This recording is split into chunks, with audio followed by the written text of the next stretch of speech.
What's going on, guys? I'm David, and I'm here today to talk about yet another engineering lesson I had while building Sentinel, or more specifically, just managing a data, or not a database, managing a virtual private server. So I personally manage a VPS. I rent it from Hostinger, not sponsored unless they want to be, but what I've learned through hosting apps by themselves is that there's a lot more to managing just the application data. There's infrastructure. Infrastructure has this funny way of remembering things. So today I'm talking about how I cleared over 50 gigabytes of ghost data from my server. So I'm going to get into it. I'm going to share my screen. Let me share my screen. Can you see this? Does that give you some PTSD? Yeah, it made me shudder for a second. That's why I said it. It's just like it's second nature. But I put together these little charts. Hopefully they're nice visual aids so I'm not just talking into the void. But I wanted to talk about like what happened on my VPS, what was my initial thought, and how did I investigate the issue to resolve it. So my virtual private server, I'm just hosting my applications that are too complicated or too big for just a Cloudflare hosting or a Vercel hosting. And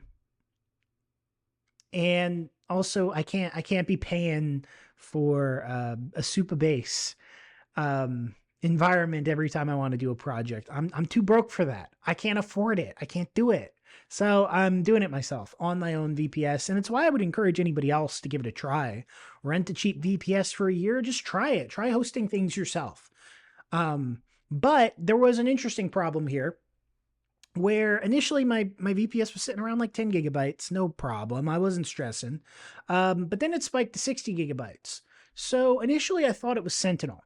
Sentinel's the observability platform I'm building, and I thought it was racking up data because it's checking websites every 30 seconds and it's storing that information. Every ping, it's storing that information.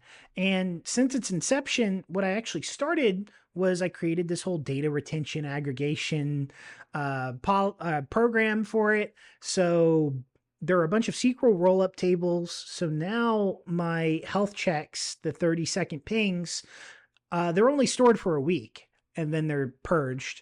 And everything else is aggregated in the rollup tables. So there's a 5-minute, hour, and daily table where the data is rolled up, and that data is also on a retention policy. So all of this was me panicking because I didn't want Sentinel blowing up my server's storage. But once I started getting past 30 gigabytes, and once I implemented this whole strategy, when the data kept expanding to 60 gigs, I was like, there's got to be something else. So evidently I did some Docker cleanup, and after the cleanup, I was left with about 6 gigabytes of storage and all of my apps are working. So how did that happen? What was Docker doing to make my storage explode? So let me talk about my VPS for a second, then I'm going to talk about Docker. So my virtual private server, the way it's structured is I've got my reverse proxy entry point, which is my djam-apps.com. It's hosted on Cloudflare. It's got that good strict TLS. And then all my other apps are hosted in Docker containers on subdomains. So Sentinel is in a Docker container. PokeVote, another app that I had some fun building, it's a Docker container. PSQL database as well. So really I was having just all these small web projects. There was no reason, even Sentinel, to exceed a storage capacity of a couple gigs. But the VPS disk usage was exploding. So I had to investigate. And this is when you get into your cute little Linux commands. So, and again, if you're curious, it's in my server is an Ubuntu server. Ubuntu. So you run that df command. What is df? It's called disk free. It's how you just take a general look at your disk usage. So I saw my disk usage obviously was high. This breaks it down, and this let me know, hey, I should check my Docker images. You know, what's going on here, specifically my containers. So I run Docker system disk free, and that allows you to see the Docker storage by category. So then you're able to break it down a little bit further. You can run Docker system disk free -v to see the breakdown of volumes.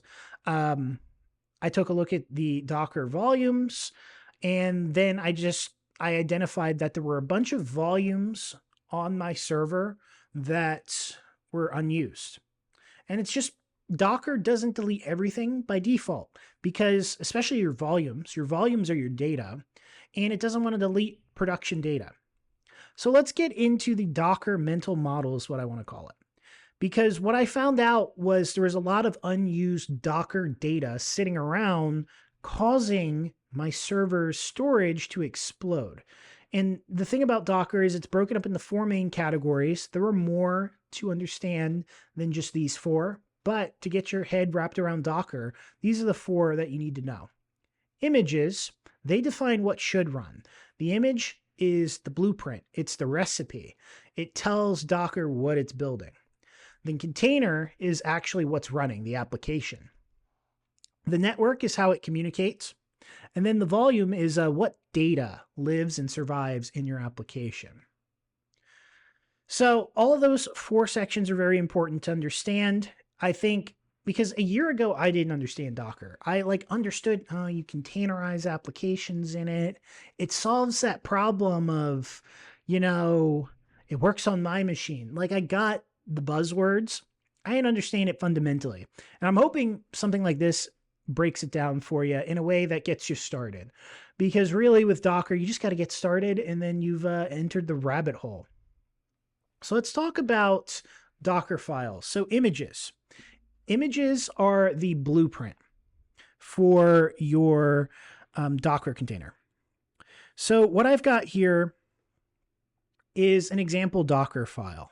So let's just say, for example, if I have a Node.js application and that image will include Node, obviously, your dependencies, so what's in your package.json, your build output, so you want to actually build the application so you can run it, and then the command to start the application.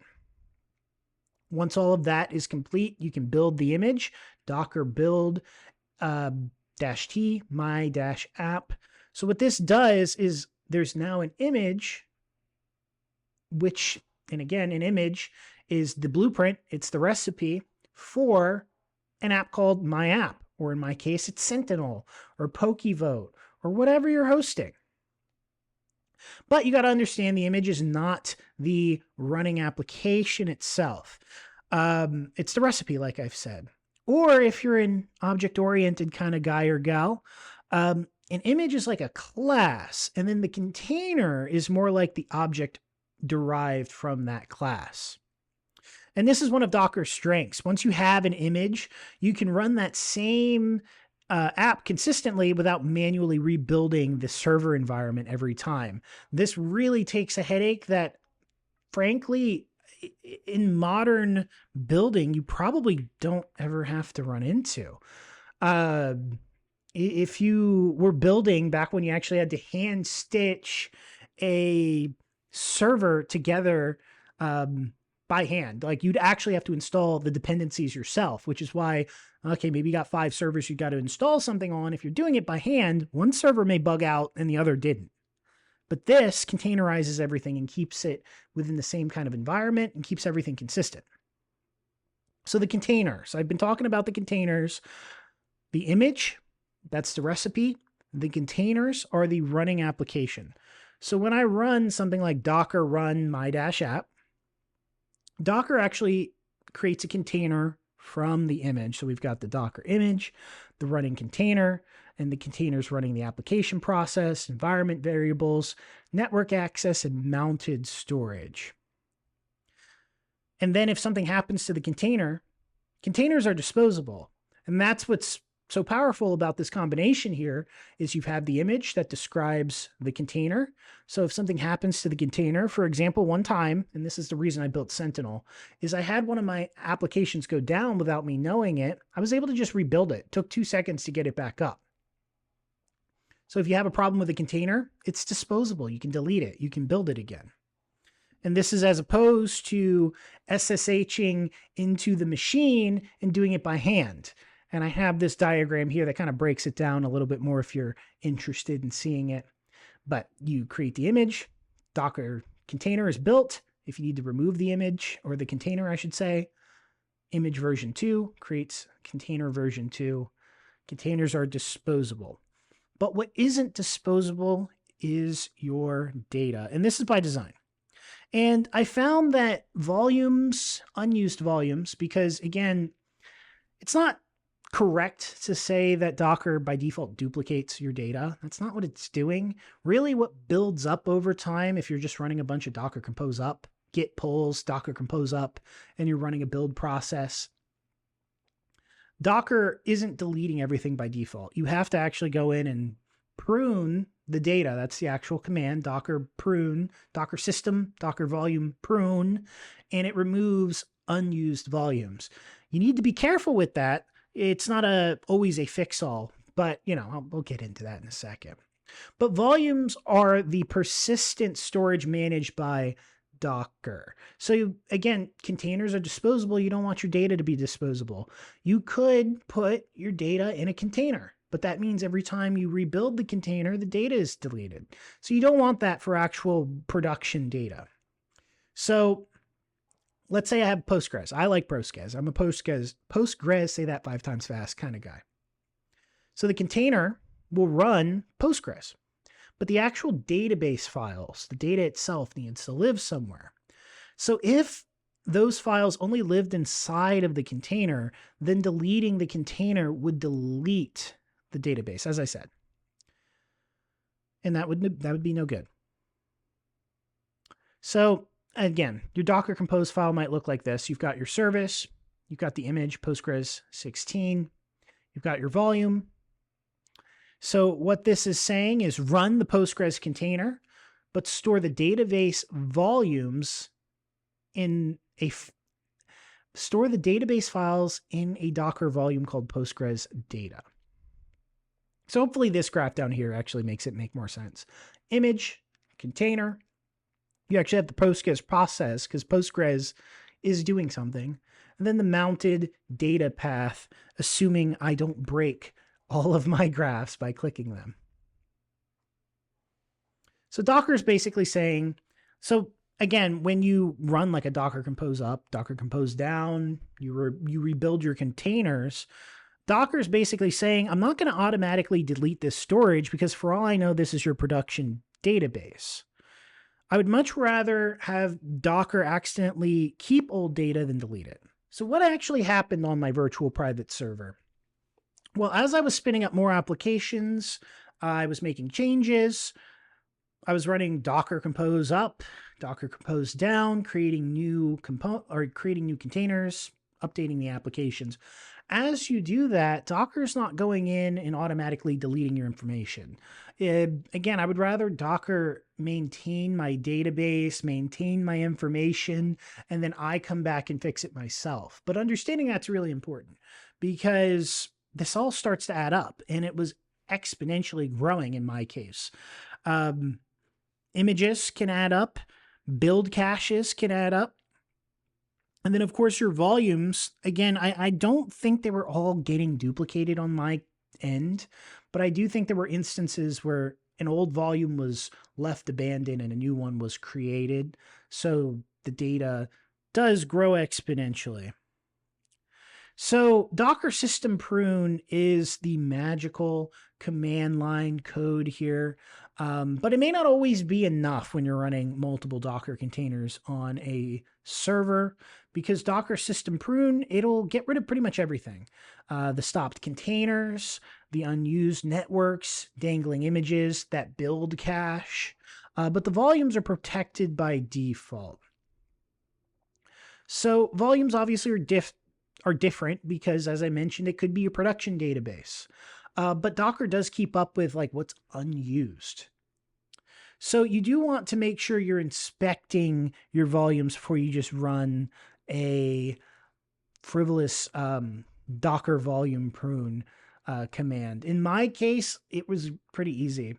The system took care of it. But you do want to make sure you're cleaning things up carefully before you just start running commands.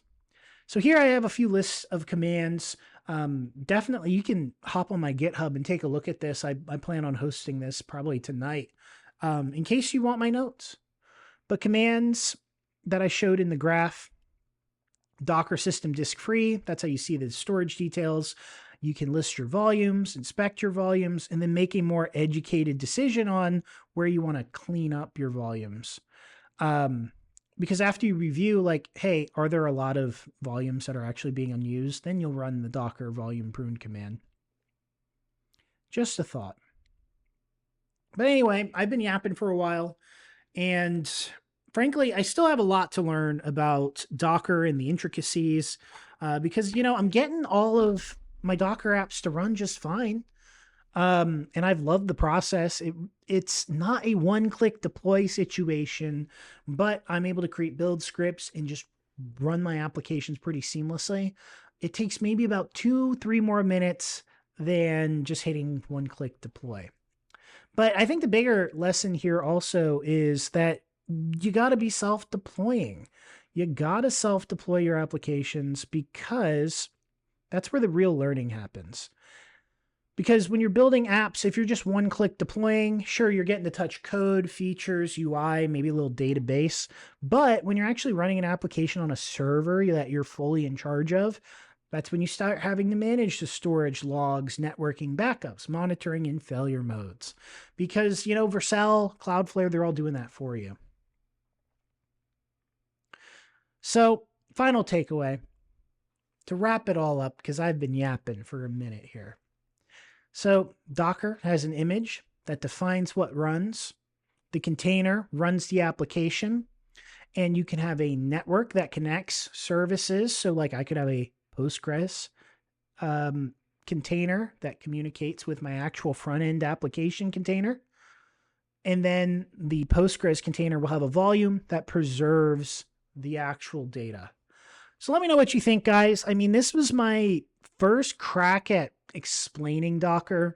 I'm sure there's a lot I can do better. So feel free to make fun of my skill issues down below. And if there's anything I missed, let me know. But if this helped you, give me a like. Give me a like. I want to know if this is helpful at all. Because as I just keep building, I'm just seeing that there's so much more stuff. Like, this is how you go deeper. This is how you go deeper. And yeah, AI, might be coming for people's jobs. I think it's a bit of a hype cycle, but this is how you go deeper with AI. This is how you go deeper with your projects. Just dig in, just build stuff, build whatever is interesting to you. But I'll give you 2 rules. 1, host it, because if I can't see it, it doesn't exist. And then 2, preferably self-host it, because then you get to deal with this stuff. It gets crazy. Anyway, let me know if this helped. I really appreciate you guys making it to the end, and I'll catch you in the next one.